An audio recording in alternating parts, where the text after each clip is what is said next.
What's up, everybody? Getting into this episode of Winar. I am so glad Adam finally put his foot down with Chelsea in regards to Billy, because even he's getting annoyed that Chelsea continues to, defend Billy, and it's just getting annoying. Like, she works for the competition now. You work for Newman now. There's no in between. I understand that she still care about Billy or whatever, but for her to sit there and tell Adam that she's not going to sign off on attacking Billy unless she has proof that he's aligned himself with Kane is just ridiculous. Like, she acts as if she knows nothing about Billy. Like, come on, it's Billy. Like, Billy's going to hitch his wagon to anybody going after Newman. Of course he will. And Adam was just getting tired of it. He let her know real quick, you need to make a choice. It's either you with us or you're not with us, or you with Billy. Like, what you gonna do? And I agree with him. I totally agree with him, because she thinks that she can still get information out of Billy. Like, she still has that pull with him. I don't think she has that in with him that she thinks she still has. I don't think she does. And I'm pretty sure Billy probably wouldn't tell her anything, because he knows obviously she's with Adam. So he's not going to trust her, with pertinent information. So she's barking up the wrong truth that she needs to make a choice. Like, who are you with? At the end of the day, Victor doesn't need her approval to go after Billy. He's going to do it regardless. And if Victor hears that, oh, Chelsea's against going after Billy, Victor probably won't hesitate to fire Chelsea, whether Adam likes it or not. He's not going to hesitate, because Victor has made that abundantly clear before. Chelsea needs to be on the same page with them, or she need to go. It's that simple. This is the agenda. You either working with Newman Enterprises or you're not. What you gonna do? At the end of the day, it's business. Billy could throw whatever temper tantrum he want. It's business, and Chelsea's not the boss. Everybody knows Victor's pulling the strings on this one. So it's gonna go down whether Chelsea approves it or not. It is what it is. Even if Adam doesn't approve, it's gonna go down. You know what I'm saying? Because what Adam won't do, what Chelsea won't do, Victor will either do it himself or he will find somebody who will. It's up to them at the end of the day. Moving on from that.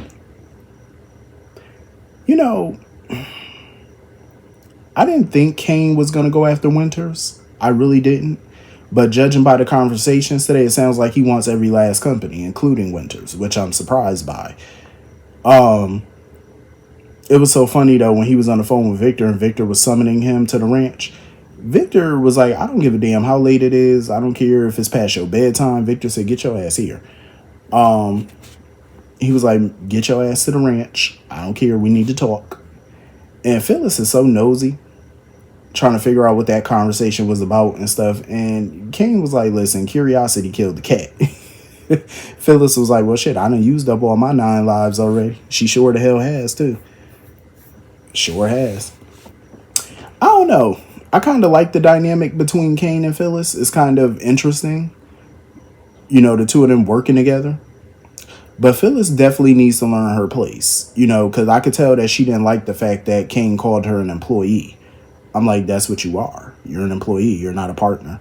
You know what I mean? You're not a co-owner. You're an employee. That's what you are. Be an employee. Know your role. And that's what Kane want from her. Stay in your lane. And I get where Phyllis is coming from. She gets annoyed that people keep using her, or she doesn't like to be used and doesn't like to be played. But at the same time, she needs to boss up then. She needs to stop putting herself in positions where she's getting played, because she comes off way too desperate. People like Kane, Billy, they all could smell the desperation on her. For months, she's been desperate, for work and being a part of something. They could smell it on her. They could see it. They could smell it. And that's what makes her vulnerable to getting played. You got to come in confident. Like, you got to shake the fucking table. Walk in that bitch like you don't need them. You know what I'm saying? That you're doing them a favor. Come in there confident. Stop coming in there, oh, I need this. Oh, I need this for me. I need this for Daniel. Stop doing that, because they could see it on you. You're desperate, and that's not a good look. You don't want to come off desperate to people. That's a hell to the no. So basically, Kane wants her to hack into the company servers, Jabot, Newman, Chancellor, Winters, all those servers. She don't know what she looking for though, but he was like, all right, well, when you get into the servers, I'll let you know what you're looking for. We're gonna go shopping. So I'm guessing that he probably gonna steal some of their clients from them. That's what I'm guessing. Cause I didn't Nick do that before when he created Dark Horse? He did that to Newman. Hacked their servers or something like that, stole their businesses from them, took away their clients, and Victor was pissed about it. I'm willing to bet Kane is probably about to do the same damn thing. I feel like Kane is being as honest with Phyllis as he possibly can because she feels like he's still testing her.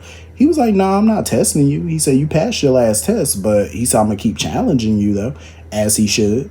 You know, you got to keep her sharp. You got to keep her on her toes. You know, prove herself. Because Phyllis is a wild card. I believe Phyllis is definitely Team Kane, but she's a loose cannon sometimes. So you gotta, pay attention to that one. She's too nosy for her own good. Like, even when he went to go visit Victor, she wanted to go with him. Kane was like, "No, you're not coming with me. Like, you're gonna stay here, or you're gonna go back to your room, whatever you're gonna do, but you're not coming with me." Like, and I'm glad that he's not giving her all the information of what his plans are. I'm a little confused by his plans too, though, because as far as Winters is concerned, I didn't even think that was an option for him. I didn't think he would ever try to go after that on the strength of Lily for the most part. I thought that was off limits, but I guess not. But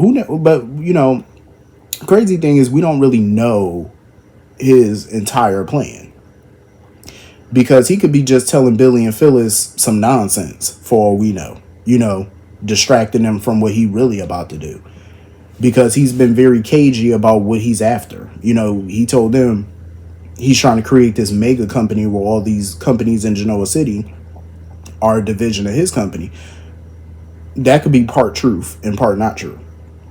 You never really know with a person like Kane. But when he went to go visit Victor, I like how he let it slip to Victor how Nikki was almost about to sell Chancellor to him for Nick's freedom because Nikki was adamant about keeping that a secret from Victor because he didn't know that. But Victor was playing it off cool. He didn't want Kane to see him sweat or be angry. He tried to keep his cool about it, but he really didn't know nothing about it. So I'm pretty sure he probably going to confront Nikki about it later. But I feel like Kane sees the game that Victor's trying to play, because Victor's laying the groundwork. He wants Kane and the Abbotts to destroy each other. He wants them both to cancel each other out and he comes out the winner. So he's setting the groundwork, offering Kane his support for taking down Jabot. Because Kane was like, "Listen, I wasn't totally honest. Like, Chancellor ain't the only company I want." So Victor wants to see if they got a deal, and I think Kane is probably going to play along with it. I think Kane might play along with him, might try to sucker him in, because Kane made it clear that he wasn't going to underestimate Victor, and that Victor has underestimated him. So let's see who going to play, who going to blink first on this one. I'm really hoping that Kane comes out on top because I want to see Victor humbled. You know what I mean? I want to see him humbled. Like, he needs to be knocked down a few pegs. Like, I just feel like Victor can't win every time. Even when Tucker came back to town, I hated what they did to Tucker. Because Tucker used to be so smart, so business savvy. He was just as business savvy as Victor. He was just as ruthless in business as Victor. So when they brought him back, that last time around, and he just bowed down to Victor, giving up McCall Unlimited, being, in debt, I couldn't stand that. Because I'm like, that's not Tucker of old. It was like he was relieved of all his good business sense, and I couldn't stand it. So I'm really hoping that if they're going to bring Kane in, have him be this big-time billionaire who could be a rival to Victor, they need to make it believable and have Kane win. Get a victory here. You know what I'm saying? Something. Like, show Victor like he's a real threat. He's not something to be played with. I feel like that could be a big payoff for this story. Otherwise, if not, it's going to be another dud of a story. And we're going to have all this conversation and dialogue just for no reason. Everybody seeing Kane as a threat when really he's not. They got to really write him as a threat to their companies. So So anyway, moving on from that, Billy and Jack were having a conversation or whatever, and Billy pretty much put it out there to Jack about Kane's plans to take over every company in Genoa City.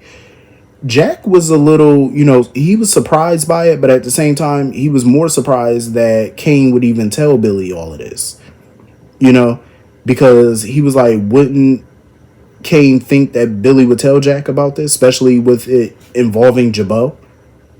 And that's what makes me think Billy's not, I mean, not Billy, but Kane is not being totally honest about his agenda, because it was a valid point. Why would Kane tell him that much information, knowing there's a possibility he could tell Jack? There's got to be something there. You know what I'm saying? Got to be a plan. Some type of plan, because I would think Kane can't be that crazy. And I feel like the only reason Billy is even telling Jack about this is because of Jill.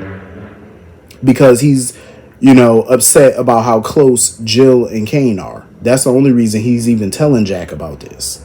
Because I feel like if it wasn't for that phone call with Jill, he would have never came to Jack and told him about it. He wouldn't be spilling his guts to Jack about Kane's plans. I feel like he wouldn't.